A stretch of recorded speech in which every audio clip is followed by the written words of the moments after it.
and welcome back to The Best Thing You Watched This week. We've got Chris from Movies and Munchies, myself, Ruben from the Ruby Tuesday. I'm very excited. This week is going to be an interesting one because I think we're actually going to have quite a few varying things to talk about this week, which is always good for me because I want to know what Chris is watching that he's found good or vice versa, and whether we're going to differ on any of those. The Best Thing We Watched, that's always fun. We've got some interesting things to talk about in the audio exclusive this week. We're covering a Disney movie that both Chris and I, a live action version, recently that we missed, which is Under the Sea. Can you guess which one it is? Under the sea, you go down and kiss the girl. La, la, la, la, la, la, la, la. La, la, la. Now that I've ruined that for you. The general format is we talk about the best things we watch. We do audio exclusive, so wherever you listen to podcasts, we are on there. We do a movie we haven't watched before or haven't seen for a long time. Then we talk about entertainment news, what we're looking forward to, and possibly not the best thing we watched this week. Not necessarily terrible, but maybe just didn't quite reach our "you're going to be in the video segment" part of. Oh, mine is terrible. Oh, yours terrible? Mine is a cautionary tale. Yeah, okay, great. Okay, that'll be really fun. Also, our Patreon videos are still going up by at least one every week. This week, we're talking about our top 3 best dead directors. We've done living directors, but those that have passed away, sadly, that we used to love. This one was an interesting one for me because a lot of people go for those kind of classics that you know when you think about passed away directors, but actually the last 10-15 years we've had some really great creatives that have passed away that for me are more personal to me, not necessarily better. So I think we're gonna have a good discussion with that one, so check that out on Patreon. There's over 60 videos there at the moment where you can get just most of those for just £1 or $1.50, and there's some out of the pay scale wall just for you to have a look at as well. Chris is nodding so that he can say something without saying something because I'm using all the words up at the moment. That's okay. You do the introduction. We're all good. Yeah. Okay, we're good. Okay. I think it's good. I think I'm gonna have fun this week because I'm a little bit heat stroked, Chris. I'm sitting in my room. I've made a makeshift set because the conservatory where I have my set is 35 degrees inside. And we don't have, like you guys in America, like aircon to make it cool. Yeah. So you just die. Because England normally is like, the sky is falling. It's dark. It's miserable. Mm-hmm. It's rainy. Kind of your weather, Chris. Yeah, perfect. I love it. Yeah. But because of climate change that doesn't exist, everything is topsy-turvy or topsy-scurvy, whichever one you would like. Eat more oranges. Yes. All right, let's jump in. Okay, cool. Movie quote quiz. Last week we had one full winner, and then 2 that partially got some. So Tara Briscoe got all 3. Chris Retzlaff, Nostromo got some of them. The answers: Judgment Night, Smokin' Aces, and Serendipity. So I don't know what Judgment Night is. Oh, really? Now, I don't know if it holds up. Okay, I don't know if it holds up. It is Jeremy Piven, Stephen Dorff, Dennis Leary. Wow. These guys are going to this boxing match or this boxing match. And it's like a guys' night out type of thing. They're adults, but they've rented an RV and they take a wrong turn and they end up in just the sketchy part of town. Dennis Leary's a kind of a gangster, drug dealer type of just not a good guy with his own gang, and they witness him do something. And so now he's after them. And so it's a chase. I mean, Dennis Leary is brilliant in this. I love some of the camera work too. This is the first time I think that I ever noticed when they would do the split screen type of thing, except it was more of, nowadays they have like a lens almost, or it's done in post where they'll put somebody up. Post, yeah. This was, you have, Dennis Leary's face at the half of it, and he's super close. And then you see the action behind, with them. And it was brilliant. I saw it opening weekend when it came out because I was in college and I had nothing else to do on the weekend. So we went to see movies every weekend. Nice. Yeah, it was great. It was perfect. It was the best existence there. But yeah, so I don't know if the movie holds up now, but in my mind, fond memories. So it was tense and definitely something to watch there. Okay.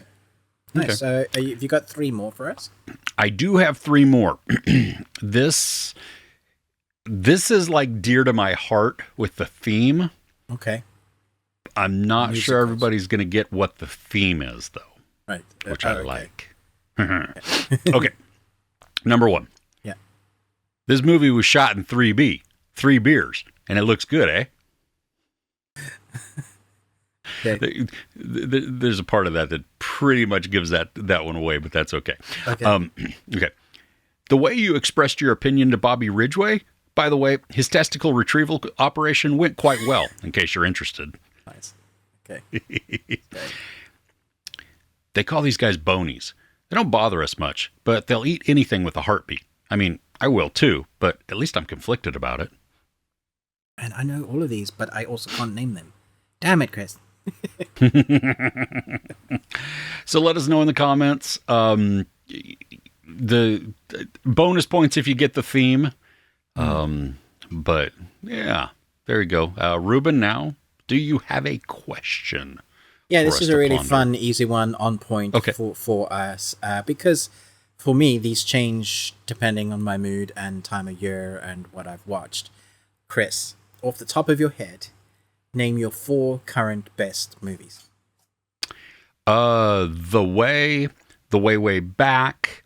We'll go with Lord of the Rings.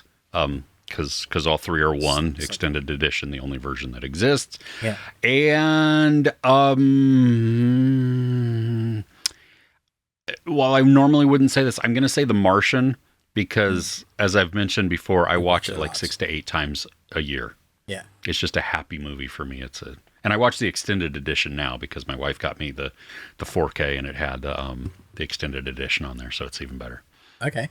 Nice. What about you? Mr. Right, same thing because I keep watching it with Kirsten over and over again. So much fun. It's probably my new kind of Grosse Pointe Blank. You know, it's kind of that sort of film that's taken up. I love everything about it. Still Kingdom of Heaven, director's cut. I can't get enough of that movie. Fifth Element, still up there. The 4th one, I want to change it up for like something new, like be fresh. I don't know what I've seen that has really blown me away recently, though. Like, there's been good stuff, but like, what has been phenomenal? Can you name one that's been phenomenal? That's been 5-star. We normally say like 4.5, but what's just been straight 5? Well, I mean, like Across the Spider-Verse. Yeah, but it does run that thing because we don't have an end of a story yet. So and we're not getting one for like 5 years. So no, I can't. Yeah.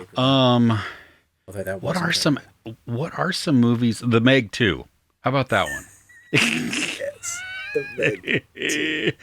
Yeah, no, what were some movies? Yeah, I don't know. What were some movies that were like I mean, we watch so much stuff. I think that's the problem. Yeah, that it blurs very quickly. I'd probably pick like an animated anime film, one of the many I've watched. Like One Piece Red this year was really good. Maybe that for now. But yeah, that's interchangeable. Like I have my couple of my favorites that probably never change, and then the other 2 will probably change over. Which is fun. I like that about movies that, depending on your mood, how you're feeling, you know, can be the best. I mean, Lord of the Rings, any time of day. I think that deserves its own kind of this thing. This is true, yeah. This is just any time of year, any time of day, whenever, I'll stick that on and be my happy place. So, yeah. Let us know in the comments, what are your current top 4? I think the 4 thing is nice. I've seen this going around on Twitter. People are giving their 4 images of their top favorites, and there's like sometimes there's a theme of like people like you can almost read the type of person that they are by their top 4. That for me is a lot of person. Like you can tell a lot about a person with the books that they have on their shelves, right? Yeah, oh, yeah, I've got the very Berserk true. and Dodgy. Yeah. But you have Heat 2. Have you started Heat 2? I have. It's different. Is It's different? I mean, it's definitely written and makes you feel like you're in that space, which is clever. I haven't finished it, but yeah, it's good. It's Gillian Flynn and Michael Mann, right? Together? Yeah. Okay. They're together, so Cool. at least written well. So Yeah. Nice. yeah. All right. Shall we jump in? I think so. I think so. You want to go first? You want me to go click first? the portal and I'll jump straight in.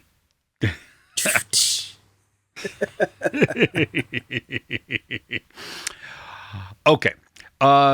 German series. This might be on your list. Limited series, which I've actually seen a couple of limited series recently, and so I think that might be what we're going to, especially with the writer strike. Yeah, I think it's a great idea. Well, I do too. I'm all for these contained stories. One-off stories. I'm happy. Yeah, absolutely. They don't leave us hanging, ideally. I mean, if it leaves us hanging and it's a limited series, well, then it was just a bad series, bad story. But it was on Netflix called Dear Child or Kind Liebeskind. I don't know. Liebeskind. I think it yes, there you go. The hard German Afrikaans Dutch son. Yeah, the Kind. Yeah. Kind. Yes. You and I had talked. It starts off a little bit feeling like Room with Brie Larson. It quickly changes. Very quick. Yeah. From that, this was tense, and it was disturbing tense. More so because, like, the premise is a woman's been kidnapped and held captive. We don't know for how long. Yeah. At least right off the bat. There are two children with her. She escapes. The woman escapes at one point, and which then starts an investigation because a girl matching her description went missing 13 years prior. Yeah. And that's kind of where we are thrust into this world. Yeah. And then you think you know stuff, and you're trying to figure along the way. And like when they reveal something, you're like, woohoo! And you're like, oh, wait, no, it's not like that. Yeah. Yeah. So there were a couple of these little things. But what I loved about the movie, or the series, not the movie, was that, sure, there is some mystery in there, but it became so much less about the perpetrator. I mean, there was still that ongoing pursuit of who this is, who they were, and to catch them. But we're watching so much more the kidnapped woman, the children, the family of the abducted or missing girl, the detective who's working this, even the current detective who's working the current case. I mean, all of them moving and struggling with moving past, decisions or occurrences or their past.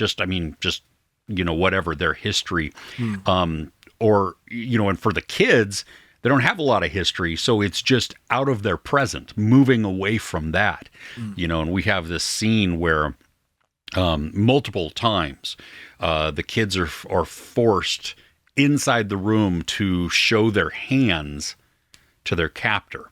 And every time a stranger walks in afterwards to the young girl, she shows her hands, and it's a sign for her of trust, but it's also more so out of obedience. Yeah. It's gross, right? And you get to see in small glimpses, mostly through facial expressions and stuff, but how messed up this young girl has become because of the absolute conditioning that she has been put through. I mean, it's freaky and scary, and she needs you and I had been chatting because, like, she's going to need a lot of therapy to move past this. Help, man.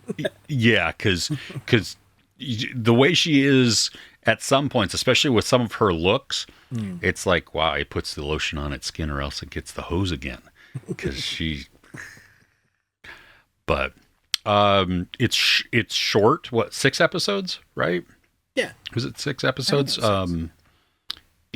I liked the pace of it too. That it was It was efficient. It was moving along. I didn't get bored with it. I mean, I was like hooked in. It was funny. My wife was watching it with me, and she was preparing for her classes and, and lesson planning and everything else. And she's like, damn Sure, it. that helped.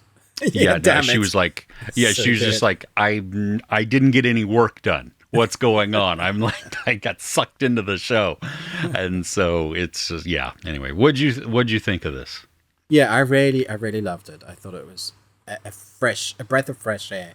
You got to watch the German creators, man. From Dark to 1889. Is that what it's called? 1899. 1899. I'm still heart sore that was cancelled. I really wanted to find out what happened next. Even if they got like a movie to finish it off, that would have been great. Another reason why I like this series for being a contained story, because we don't have to worry whether they're going to be cancelled. For me, surprisingly, the kids were outstanding. The two main kids here, I just really appreciate when you get good actors with young kids. So the casting for this must have, it takes a while to cast kids that have presence, that don't overact, that you want the believability of kids being kids. Then you want the dialogue written for kids to act like kids, but not to come across as so cringy that you're not enjoying that's really hard to do. And then you have to have the skill as a director to be able to direct kids to how to act with adults. And somehow they nailed it, because the kids here, they do a lot of less is more. So they don't have many dialogue lines. There's a lot of looks, emotional moments. So much you can tell has gone on just from the looks that they're giving the viewer or giving someone else, that you can glean. You're like, oh, something's not right there. The kid won't say anything, but when they do say something, it's so heavy, and you're like, the connotations of what that means, of what they've gone through. There's a whole history that before they even begin showing you with flashbacks and stuff. Like, you get it. So I thought that was really clever storytelling. And then we get a few side stories that all kind of link back to the main arc, which I liked. I don't know if you remember the film Crash, where I think there's two. There's one that's like dodgy, but there's one that is separated into 4 stories, and so you have an event, and then all these people's lives you follow as this one event has affected it. And I really like it's kind of like what they did here. You have this one thing, and we follow all these threads. How one, not even simple, but this one person gets out of the situation, and then you see from the past 13 years ago how this has been continuing to happen. Every single person's life, how it's affected. And I think that's effective storytelling if you can bring it back. Because we've seen a lot of series where they've just gone, yeah, and this person was affected there, but then you never tell us what happens with them. You just leave them like, la la la. And I get it sometimes. Maybe the audience won't notice. Yeah, no, exactly. I mean, sometimes real life happens and you don't get to finish off all the stories. Fair enough. But this, I felt like it felt like you knew what happened to most of the characters that were important for the stories that they were telling. There was a young nurse in this story who I thought was phenomenal. She was so good. Real mothering spirit that I immediately just kind of like fell in love with, as like you want to hug from her, right? Like, she's so good at her job. Her bedside manner is excellent. She had to kind of bring out information from these kids without knowing them, with everything they've gone through, and she did such a great job. Obviously written that way on purpose, but I thought the actress played a fantastic job. So when stuff happens with this character, I was more emotionally invested, and that there are times in a series where you respond. I'm doing my best not to do any spoilers. You respond emotionally. The series will bring it out of you, and there was a couple of moments in this series where that did that. One was there was a violent moment with action that I was like, holy crap, dude. And then there was like emotional moments where I didn't see coming, and I was like, no, damn you. The series had a bundle of, just when I got to the end of this, like, that was so good. Contained story, really intense, harrowing. I need to go hug my kids now sort of story. But well told, yeah. Nice. Right on. Well, if you haven't put this on your list, and you have Netflix, put it on there. Another German series, which is completely different, is How to Sell Drugs Online Fast. Have you seen that? I have, yeah. The first season, yeah. Oh, The third season kind of falls off a little bit, but it kind of declines a little bit. But the first season is just beautiful. I love it. Self-aware and everything. Great. Anyway. Really, really good filmmaking from German creatives there. Mm-hmm. Cool. What's next, or what's first on your list? What's first on my list? If we've already covered that one, there is a new British series that has just come out on Paramount Plus. It's in the UK. It's on Paramount. It's It's in Amazon Prime as that extra bit, because that's where we have Paramount Blood added onto, and we get most of the stuff, not all, but most. So it's a weird thing that's going on. Anyway, I stuck this on because I thought, 6 episodes, nice. A whole series, contained story, limited series for now, I think. And it's called The Killing Kind.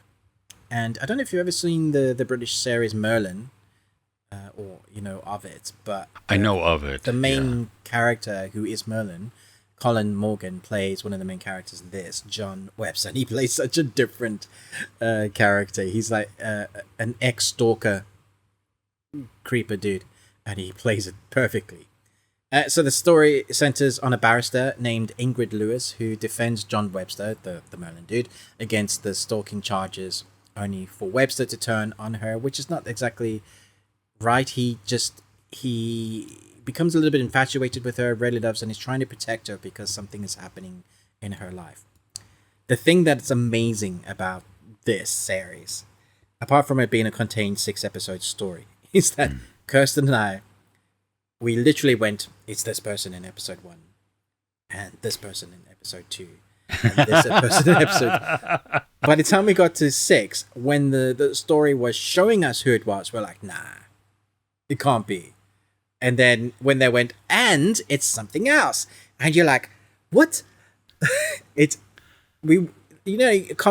Compared to how much we've watched, we normally guess, you're right? Like at this point, we go, but that's fine. If I'm still enjoying it, I don't mind having guessed. This time, dude, I was like, it's this person, it's this person. It literally points at every single character. And the way it films it as well, all of them are a little bit like not a lot of dialogue, a lot of emotional staring and forlorn looks and romantic-esque but grey overtones. So there's this essence of mystery with every character that you have. Her friends, her co-workers, no one you really trust ever until like the story is completely revealed, because it's always pointing somewhat at something. And then when you trust someone, you're like, but then it will say, yes, but they were also involved in this part of the story. And you're like, damn it, I was just liking that person. How can I? So you're on edge, but you're also like, I'm smarter than this, am I not? It's in that way, it's really fun. I do think they string you along a little bit. So I think 5 episodes out of the 6, great. There's a few moments in the series it's just like, yeah, I feel like you're stringing me along. Some of those scenes are like, yes, but is it this person? Is it this person? Now the acting is fantastic. The actors do a really great job at portraying like the harrowingness of it. Our main protagonist is somewhat frustrating in her decision making at times and quite selfish. She has an arc where she's got to mature a bit. Her decision making at some times you're just like, I don't know. When so many people say so many people you love and trust in your life say don't be around that person, they're dangerous, and she goes, no, I'm gonna be around that person.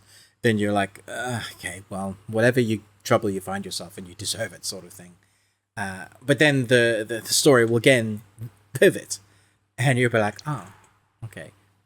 For someone that loves British series, that's a great mystery. That's perverts your idea of what's going to happen. Dude, this is right up your alleyway.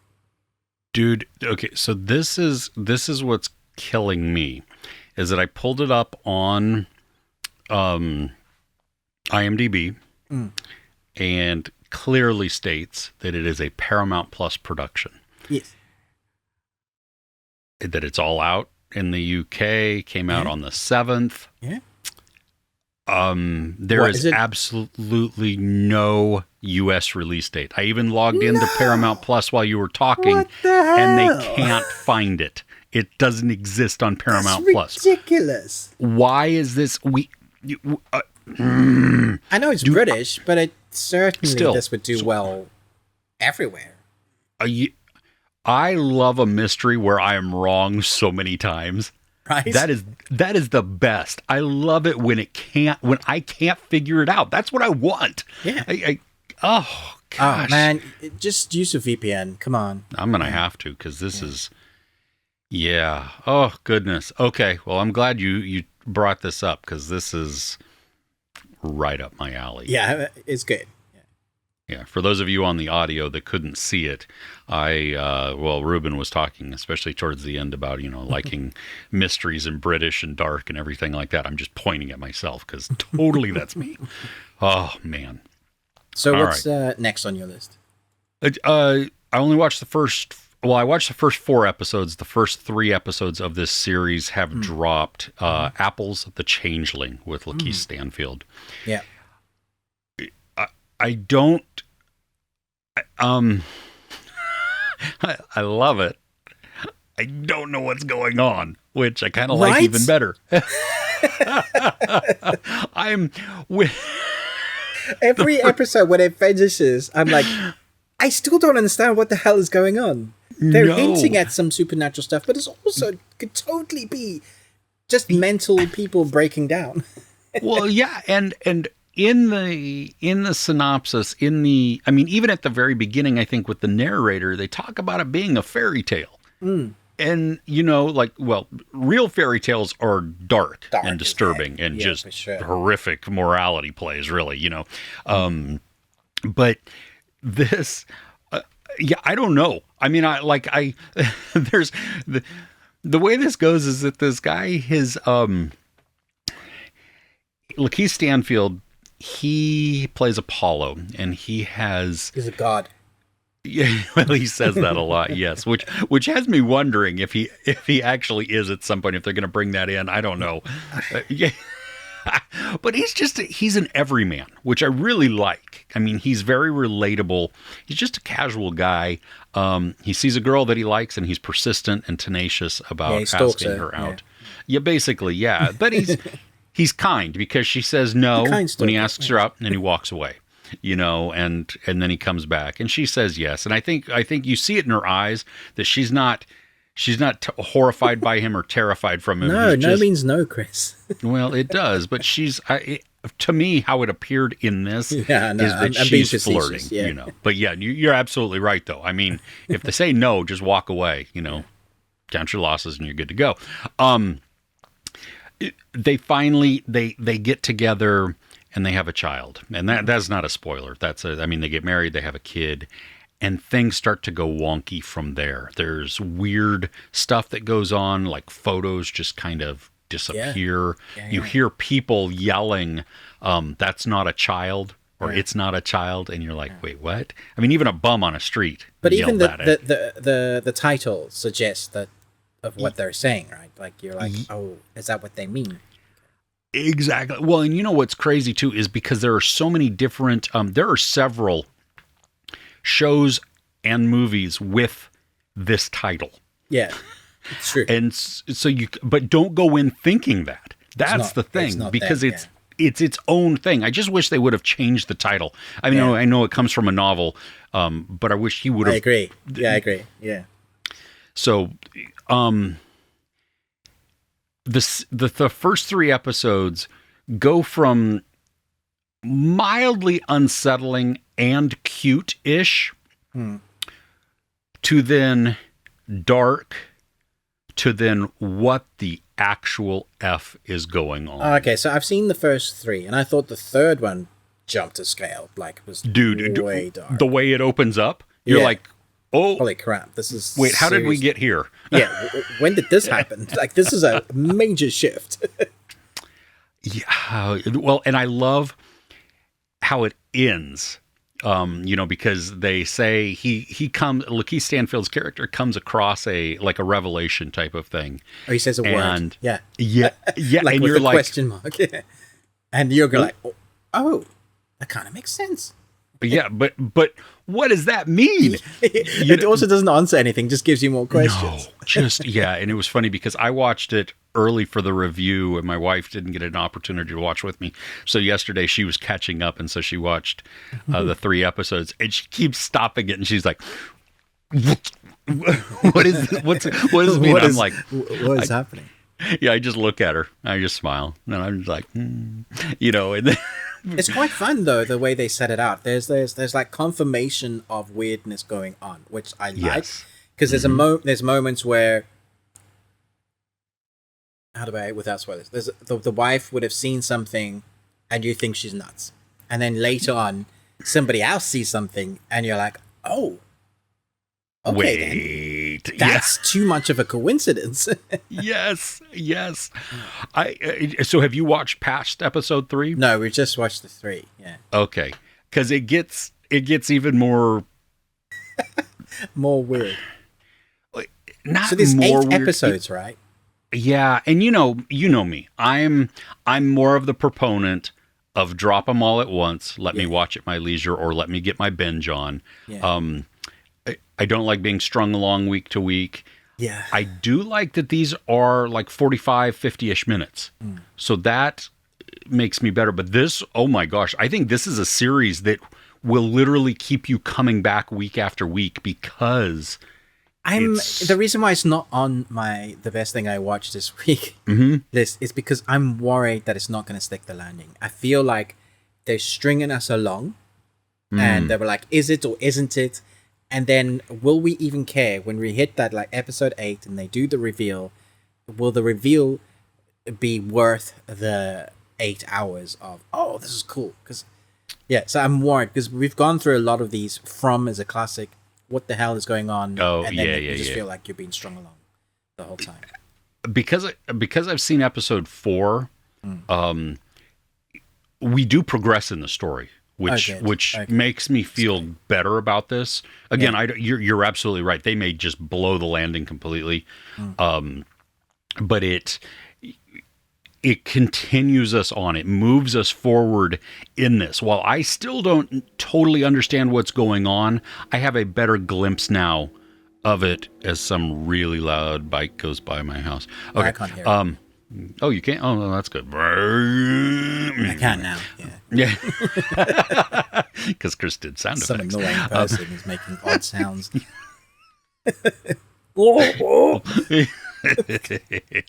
So I mean, I totally get it. Your worries, I think, are substantiated because we have been burned way too many times. But because it's Apple, it does give me a little That's true. And bit more. Lakeith Stanfield, man. I mean, we haven't even spoken about the acting. The flipping wife scenes with him, like the Ramon scenes were brilliant, but the intense scenes that they have with each other on screen are just brilliant, but harrowing. Like, dude, and it's so creepy. It's got a Stephen King vibe to it. A little, like, even more so. I was thinking Carpenter. It has a real monster vibe to it. Yeah, but not necessarily has been. Well, for me, so far nothing has been shown except like we had missed. Again, harking back to Lost. You know, just little things that you're thinking of, like, what is this? This is so weird. Yeah, totally. No, it is. Yeah, I like too that it's unseen. So much of this so far, you know what I mean? It reminds me of kind of like Rosemary's Baby, or sure. You know, some of these older where they're building all of the atmosphere, like things are happening to the characters, and we witness the characters experiencing things, or you know, viewing things, or whatever that is, but we're not actually shown what they see or what's harrowing to them until later on.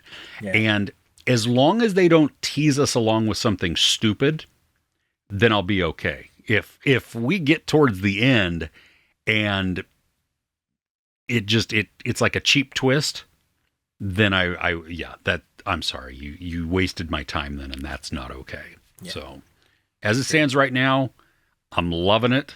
I will probably, if I get the opportunity, this week coming up is very, very busy with content. I don't understand why. But if I have the opportunity, I'm going to finish the rest of it just to, just so I can see before everybody else. Nice. Yeah. Okay. Okay. What's next on yours? What's next is I'm going to change my battery. Okay. I'm actually sat in my boxes, so I thought I'd properly switch camera off. At least you're wearing pants or something. Yeah. It's so hot, dude. It's horrible. Dude, in San Francisco, for the longest time, there was, and it may still be in existence, there was not a ban on public nudity. So you could walk around nude. And most people did not do this, but some did. Okay, whatever. The biggest issue that and the argument that always came up, which I think is a very legitimate one, is when the nude people would get on public transit. You need to bring a towel with you, and you need to set it down. You should put that on the seat, man. That is just out of respect for everybody kosher. else. Your swass, your swuss, your swalls, all of that needs to just stay with you. So you could just be naked, absolutely butt naked. Yeah, absolutely. Yep, top to bottom. What about the little kids and stuff? Well, I mean, how was that okay? It's not like it was sexualized. You know what I mean? I think that's part of it. But it just doesn't feel right. Well, no, I agree with that. I mean, it's well, and it's certainly weird. But I mean, in America, we have a very weird, also bent on demonizing nudity, but embracing violence. It's so weird. Yeah. Right? Because Europe is completely the opposite. They demonize violence, and nudity is just, well, it's just your body, you know, and there you go. And which I think is the right balance to have because, well, America. So America. Talking of America. Yes. I finished watching a series that I've been enjoying, been watching like week on week, actually. I know you reviewed, I think, the first couple of episodes. Lioness Special Ops. Oh, yeah.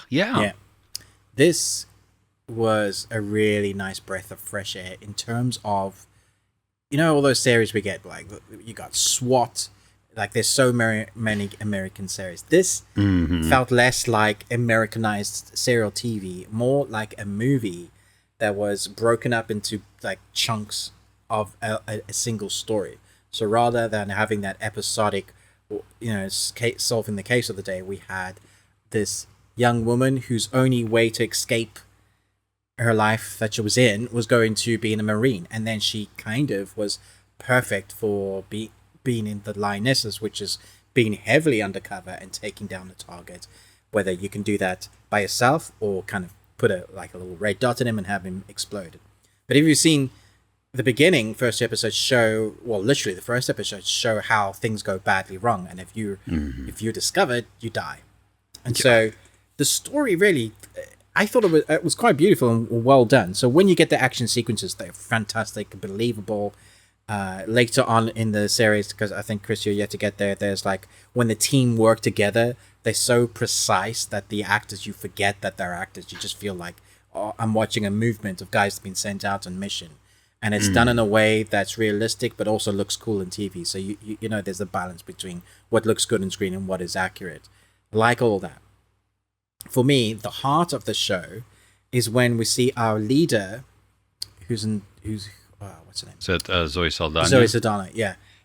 When she's having to interact with her family. So you got Dave Annabelle, who plays Neil. He's a surgeon, and then you got her daughter as well. And there's these moments where you see her life as she really wants to be there for her daughter, who's going through her own massive issues.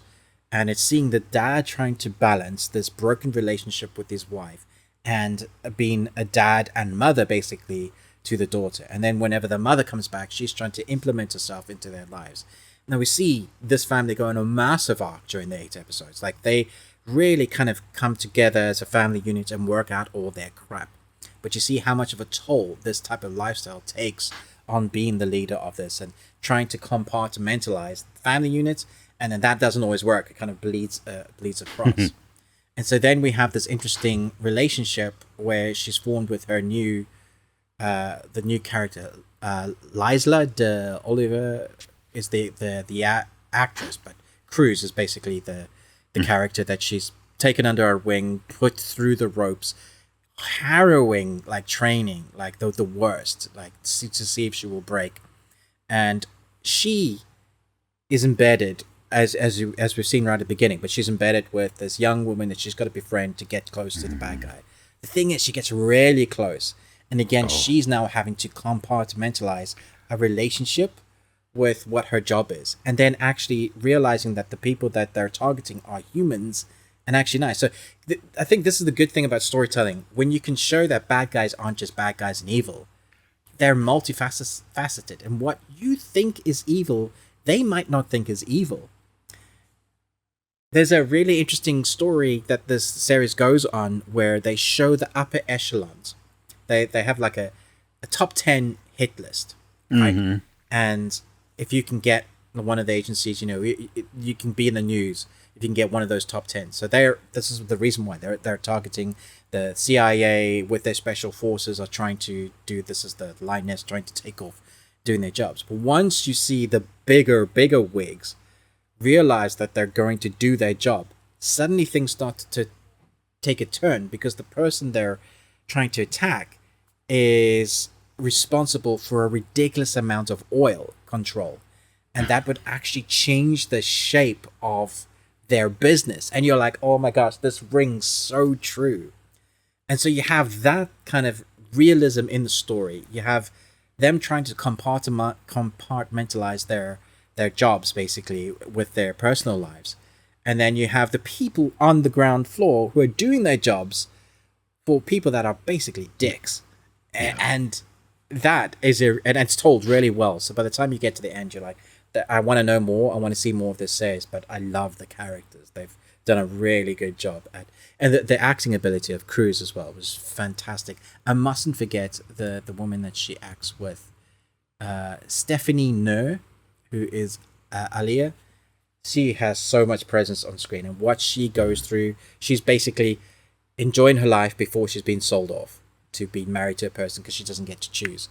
And she knows that once she's married, she's about to do what her husband says, wear the clothes like the culture dictates, cover her face. Like before then, she's actually having some semblance of a life. Yeah. Afterwards, life is gone. It changes. And you feel it. Like, it's great. Nicole Kidman is this. She's more in it than I expected, which is great. Morgan Freeman plays a douchebag. I don't like seeing him as the douchebag. No, you're the good guy, right? This is a surprise. This was good.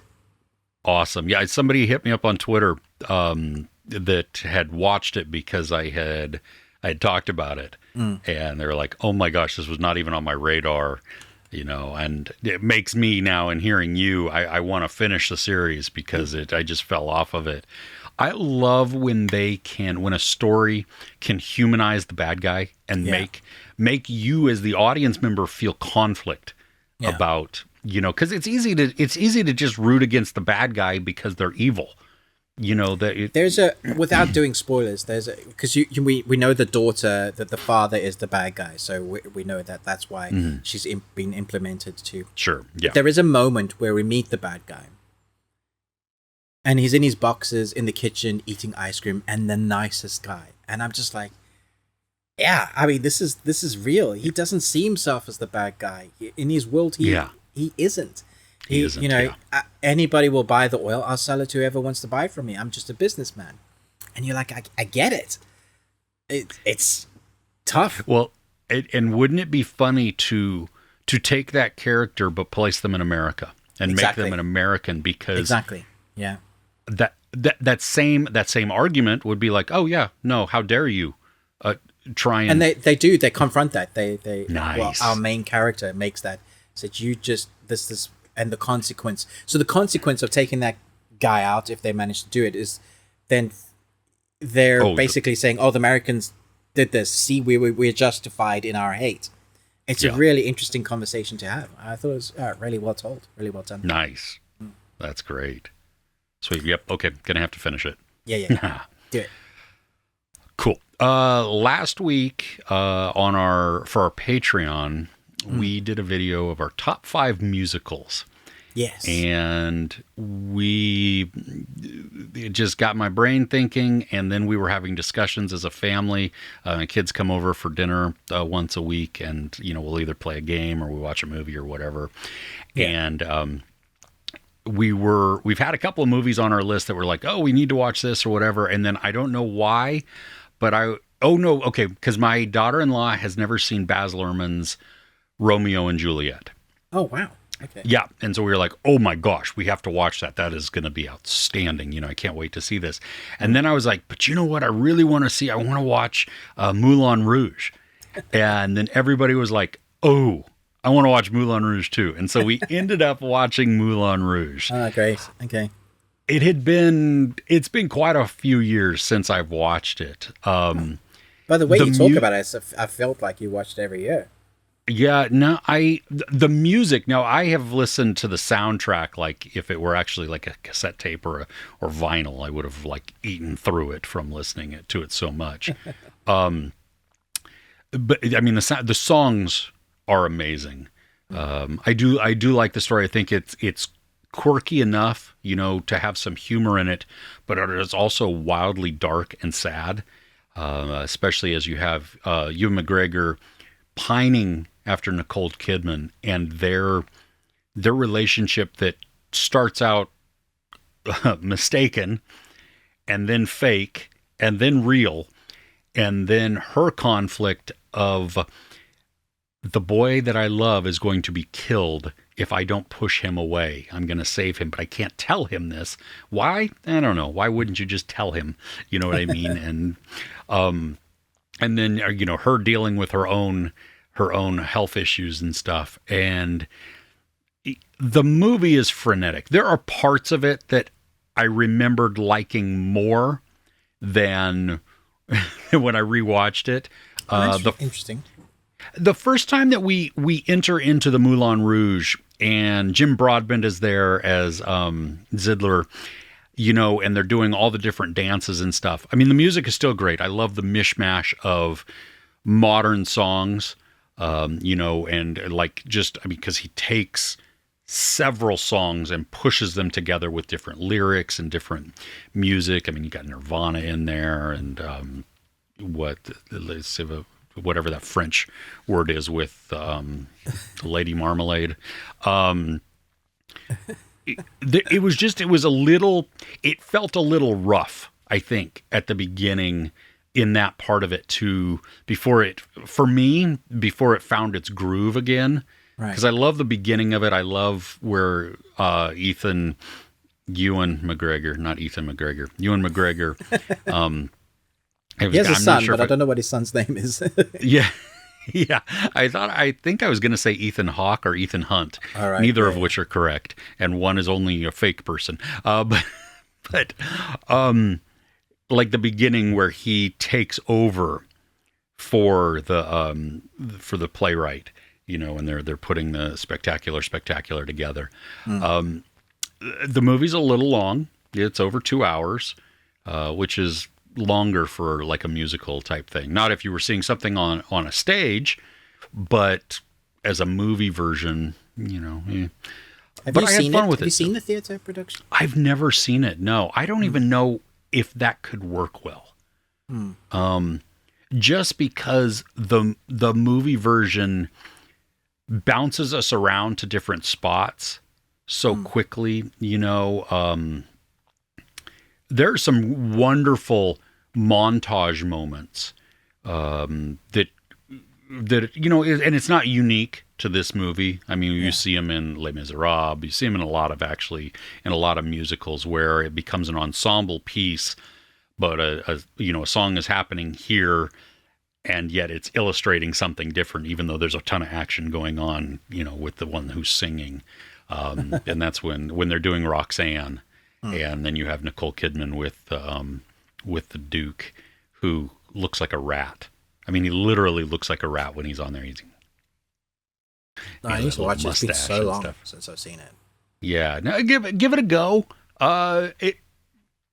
I think what continues to be the draw for me still is the music within this. That I love the soundtrack so much, and "Come What May" is my favorite song in the whole thing. Yeah, it is. And I love, still really appreciate that they are the ones singing it. Yeah. That you have Ewan McGregor and Nicole Kidman, and hey, they can do it. They can carry the tunes, and it. I still love Romeo and Juliet, and for me, that is my favorite Baz Luhrmann's version of Romeo and Juliet. I love. Oh, absolutely, hands down. It's the one that made me understand it properly, like because I understood phrases and parts, but because if you go back and listen to the old timey language, you almost need a code, right, to Shakespeare language. So you go and listen to, but with the visual story, with the way they sing it, is so good. And I'm not a huge fan of Baz Luhrmann, but that for me was excellent. That is the most tragic version that I've ever seen. Yeah, I mean it's depressing. You have her waking up as he's taken the poison, and him seeing her waking up, knowing that she's not dead, and yet he's just killed himself. Yeah, it's dreadful. Way more powerful. Yeah, way more powerful than one dying and then the other one waking up to see the dead one. And okay, yeah, so one of them was traumatized. So you know what I mean, but not. So good, nice. So my next one is part of Over 9,000. So we'll just over 9,000. It's over 9,000. It's the best thing I watched this week. Which actually, to be fair, was a surprise and a happy surprise because Netflix released a new anime. It's 6 episodes long. It's GAMERA Rebirth, or GAMERA, however you pronounce it. GAMERA. Yeah, I think maybe that's right. I don't know. GAMERA. Yeah. Surprisingly, each episode is 40 minutes long. So it's weird that it's not like the standard 25 anime and then have 12 episodes. Instead, they've gone for the Netflix kind of 6 episodes series with 40 minutes an episode, which is great actually because the way it runs, it gives you time to really know the characters. I expected this to be really kiddie. We had a similar Godzilla series recently that was kind of dumbed down for kids. That makes sense. This one, even though it's a 12, there's a bunch of F-bombs, there's a bunch of, I was so surprised it's a 12. Really? There's some proper gore, hands being decapitated, bodies, going splatter. I was like, well, okay, they're really pushing the boundaries of what you can do with the 12. I did make a funny joke in my review saying that if you don't think your kids swear, you're deluding yourself. Maybe not in front of you, but behind your backs for sure. With their friends, whatever your background is, kids, and actually, I don't trust people that don't swear. So we'll just that's a different subject. That's a different topic. We can go on a tangent about that. How creatively it's good for you to sometimes let loose. Not all the time. My grandmother would like, let me wash out your mouth with a bar of soap. Yeah. Anyway, he said, "What? Yeah, come here, Sonny Jim." GAMERA Rebirth, 6 episodes, has 3 kids it starts off with that are splitting up to go their separate ways. They're moving apart in Japan, and so there's one kid wants to make a radio tower. They're trying to save up money so that they have these long distance walkie-talkies. They're going to connect it. He's quite smart, and that's that you're kind of rooting for them because you can see how much they've been involved in each other's lives. One of them kids getting bullied by an American kid who's on base with his dad, and surprisingly he ends up being the 4th member of the group. There's a nice growth there where bully becomes friend sort of thing. Thankfully, as a GAMERA fan, if you were hoping that there were a lot of kaiju smackdown, there's a lot of kaiju. Oh, nice. Literally every episode you're going to get GAMERA. In case you didn't know, Godzilla's the weird reptilian-shaped lizard dude. This time we have a turtle. So, and he's massive. And for those that don't know, GAMERA has a bunch of things he can do as a turtle, like fly. Okay? So, giant Godzilla creature that's turtle-sized, that flies and has other superpowers like spinny stuff. If you've seen some of the original movies, you know what he can do. So you get smackdowns, but you also get a nice, interesting government story that sort of takes center stage, but is nicely incorporated with what's going on. I hated the Godzilla movies that center more on the people than the monsters. This has a nice kind of mixing of, you need the monsters to help the people, you need the people to help the monster, and there's a balance of that. I actually ended up really caring about the characters and what's happening with them, with the kids at least, hating some of the humans as you do normally. As you should. Humans are going to do stupid things, and rooting for Gamera to do his thing.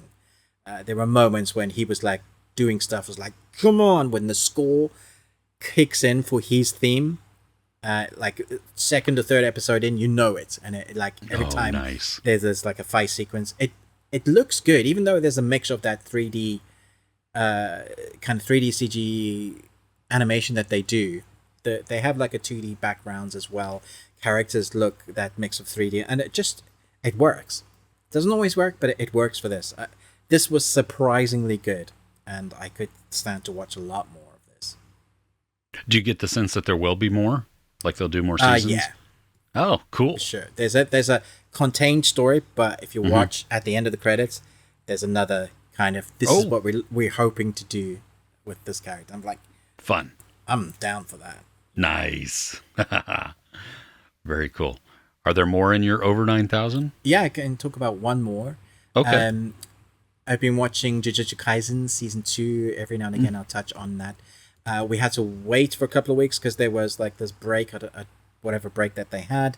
We've had 2 more episodes, and the first half is kind of like a filler, getting us to get to know the characters again, or really just kind of giving them a break before they encounter the next thing that's going to go wrong for them. Then you get the second half of the 2 episodes that we've had, and then this like full episode. And I have to say, this was one of their smartest ideas of what they did. I think they hired out the animators for one of the best robotic animes. Neon Genesis, I think it's Neon Genesis Evangelion, because they're not predominantly, they're not at all a mech. They're more Shonen Jump, fighting, lots of action going on screen, but there's nothing to do with mechs. But for this episode and a half, there is a mech. So they got the people that know how to do it best, got them to incorporate into their story, and it's so beautiful. When Samuel had seen it, he ran into me like, Dad, it's so beautiful, it's moving me. He just like, and then left the room. I was like, all right, I better watch what's going on. And I was like, yeah, okay, this is pretty spectacular. So if you've been wanting to catch up on Jujutsu Kaisen, forgotten it because you knew there was a break, and worth getting back into just to watch that one episode and how they deal with that animation. Yeah, a lot of fun. Sweet. Very cool. Okay. Do you have more on your list? No, that's it. That's everything? Yeah. All good to go. Okay. Thank you for joining us on this. We would love to hear what are some of the best things that you watched this week. Let us know in the comments. It always helps us with either recommendations or maybe something that we want to stay away from. Even if it was your best thing. No. Coming up, though, in the exclusive audio part, we're going to be talking about the live-action Little Mermaid, our thoughts on that. We are going to talk about some movies that did not, or shows that did not make our list. Mine is actual poo. I mean, it is just terrible. So you want to stay tuned for that. We'll also be hitting up entertainment news and just a crap ton of content and titles that are releasing in this next week. So stay tuned for that, because if you mark down an entertainment calendar or what to watch, I mean, we're going to give you a bunch to choose from there. We have our Patreon opportunity for just £1. It's patreon.com/thebeardedones. It's over 60 videos, like Ruben had said. Some are outside the paywall. New ones going up each week. Last week we did top 5 musicals. This week is top 3 deceased directors, which sounds morbid, but I think it'll be a good discussion there. Also, what am I thinking? Oh, like, share, subscribe, all the YouTubey things. Ruben with the Ruby Tuesday, me, Chris, Movies and Munchies. With that, we will see you next week. Take care.